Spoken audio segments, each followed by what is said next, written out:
తెలంగాణ తిరుపతి యాదగిరిగుట్ట బ్రహ్మోత్సవాలకు సిద్దమైంది. నేటి నుంచి 11వ తేదీ వరకు ఈ వార్షిక బ్రహ్మోత్సవాలను వైభవంగా నిర్వహించనున్నారు.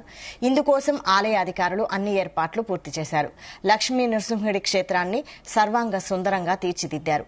ఏటేటా నిర్వహించినట్లు కాకుండా ఈసారి స్వర్ణ విమాన గోపురం కలిగి కొత్త అనుభూతితో ఉత్సవాలు నిర్వహించనున్నారు.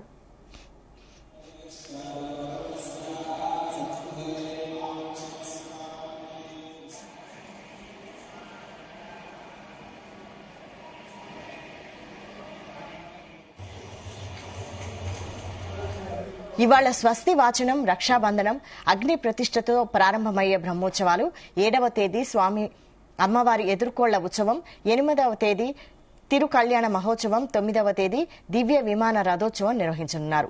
11న గర్భాలయంలోని మూలవరులకు నిర్వహించే సహస్ర ఘటాభిషేకంతో బ్రహ్మోత్సవాలు పరిసమాప్తమవుతాయి.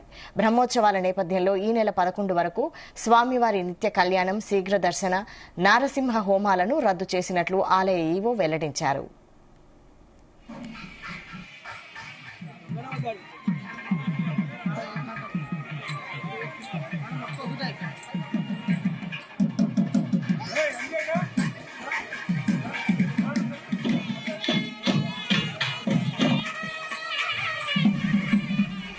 ఇక స్వామివారి కళ్యాణోత్సవంలో పాల్గొనే భక్తులు 3,000 రూపాయలు చెల్లించి టికెట్ తీసుకుని సాంప్రదాయ దుస్తులతో భక్తులు పాల్గొనాలని దేవస్థాన అధికారులు సూచించారు.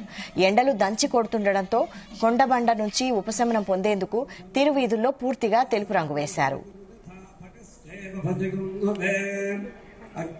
దేవదేవుడి బ్రహ్మోత్సవాలకు వచ్చే భక్తుల కోసం ధార్మిక, సాహిత్య, సంగీత మహాసభలు నిర్వహించనున్నారు.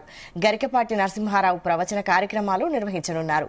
శాస్త్రీయ నృత్య ప్రదర్శనలు, భక్తి సంగీతం, చిందు యక్షగానం, ధార్మిక ఉపన్యాసాలు, పౌరాణిక నాటక ప్రదర్శనలు, జాతీయ, రాష్ట్ర స్థాయిలో గుర్తింపు పొందిన కళాకారులు, సంగీత కార్యక్రమాలు ఉంటాయి.